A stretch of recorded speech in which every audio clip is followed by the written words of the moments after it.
Good morning, students. Good morning, ma'am. How are you? I am fine. Okay, very good.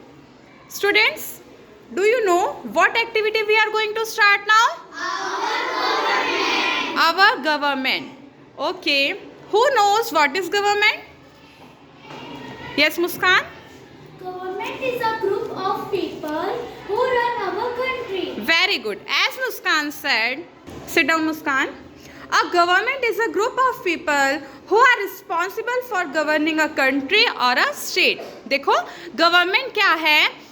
लोगों का एक समूह है, ग्रुप ऑफ पीपल, यानी कि लोगों का एक समूह है जो रिस्पॉन्सिबल होते हैं हमारी पूरी कंट्री को रन करने के लिए, हमारी पूरी कंट्री को चलाने के लिए। यहाँ पे जो भी वर्क होगा, जो भी रूल्स एंड रेगुलेशन होंगे, वो किसके द्वारा किए जाएंगे? गवर्नमेंट के द्वारा। Okay okay, tell me one thing, principal ma'am can run an entire school? No. So just as principal ma'am cannot run an entire school, a government cannot handle an entire country. Okay?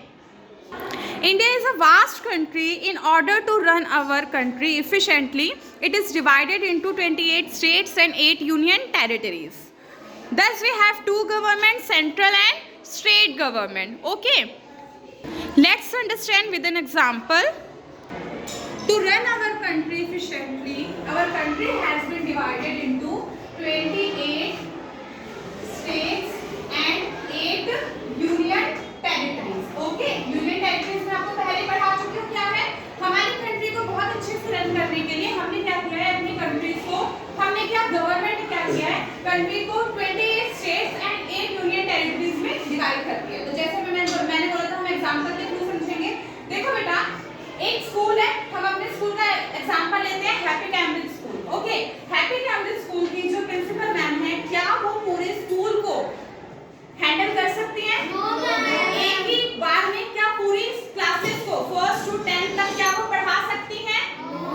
नहीं पढ़ा सकती। तो जिस तरह principal ma'am पूरी school को handle नहीं कर सकती, क्योंकि अगर वो फर्स्ट क्लास में जाएंगी तो सेकंड क्लास खाली है, थर्ड क्लास खाली है, फोर्थ क्लास खाली है। चलो उन्होंने कंबाइन भी कर लिया, फर्स्ट सेकंड थर्ड को कंबाइन कर लिया, तो भी तो 7 क्लासेस खाली है, वहां कौन जाएगा? पूरी क्लासेस ऐसी रहेंगी, है ना? वहां कौन पढ़ाएगा? तो जैसे कि पूरे स्कूल को अच्छे से रन करवाने के लिए, एफिशिएंटली रन करवाने के लिए क्या किया जाता है कि इसको क्या किया, फर्स्ट टू 10 या फिर 12 क्लासेस में डिवाइड किया गया, है ना, ताकि अच्छे से सिलेबस कवर किया जा सके, सब कुछ पढ़ाया जा सके।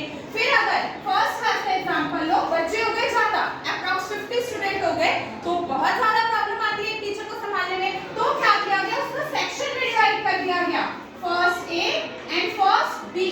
फिर सेकंड को भी डिवाइड कर दिया गया, सेकंड ए सेकंड बी। ठीक है, तो जिसके थ्रू क्या होगा, एक टीचर कम स्टूडेंट्स को बहुत अच्छे से हैंडल कर पाएगी। ठीक है, अब ये क्यों किया गया, ताकि जो पूरा हमारा सिस्टम है, एजुकेशन सिस्टम है, उसको अच्छे से रन किया जा सके, पूरे स्कूल को अच्छे से रन किया जा सके, इसीलिए किया गया ना।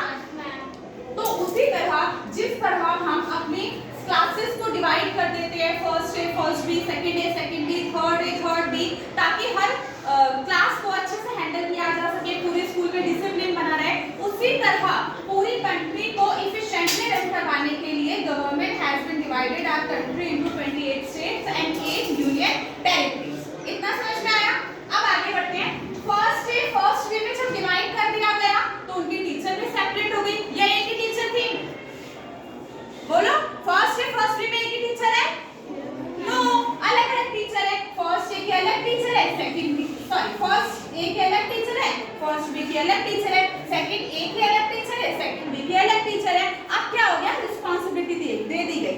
फर्स्ट क्लास की जो क्लास टीचर है, उनकी रिस्पांसिबिलिटी है स्टूडेंट्स प्रॉपर यूनिफॉर्म में आएंगे, अटेंडेंस लेनी है टीचर्स को, और अगर आपकी क्लास के स्टूडेंट की कोई प्रॉब्लम है तो आपको उसको सॉर्ट आउट करना है। पीटीएम पे आपको पेरेंट्स से क्या करना है, कन्वर्सेशन करनी है कि आपके बच्चे की परफॉर्मेंस कैसी है, पेरेंट्स की कंप्लेंट्स को सुनना है, और उसको क्या करना है, स्कूल में लाकर प्रिंसिपल मैम को बताकर उसको क्या करवाना है, सॉर्ट आउट करवाना है ना। रिस्पांसिबिलिटी दे दी गई कि आप फर्स्ट क्लास से क्लास टीचर हो, तो आपकी रिस्पांसिबिलिटी है। और अगर आपको कोई प्रॉब्लम है, फर्स्ट क्लास के बच्चों को कोई प्रॉब्लम है, तो वो किसके पास जाएंगे?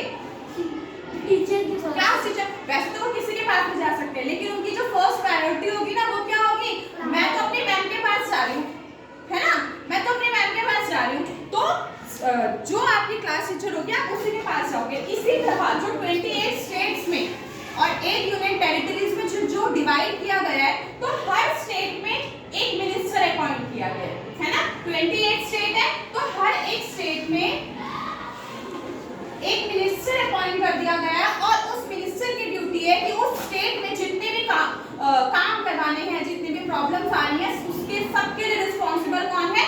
आप है। जैसे कि हम देखेंगे यूपी में कौन है जो टेक ओवर कर रहा है यूपी को?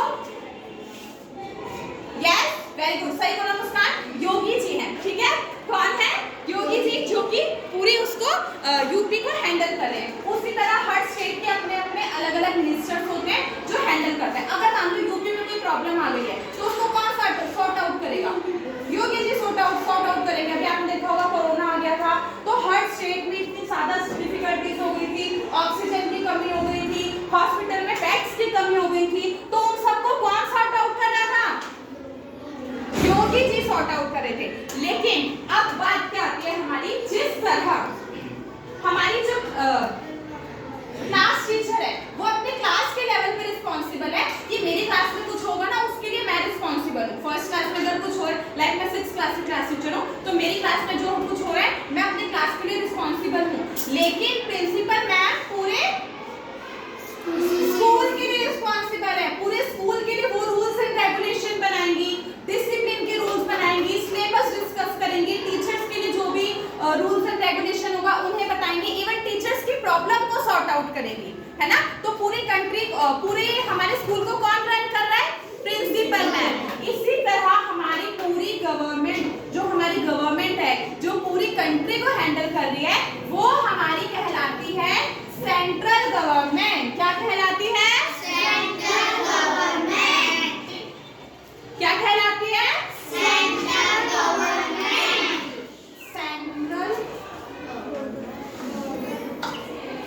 सेंट्रल गवर्नमेंट क्या करेगी?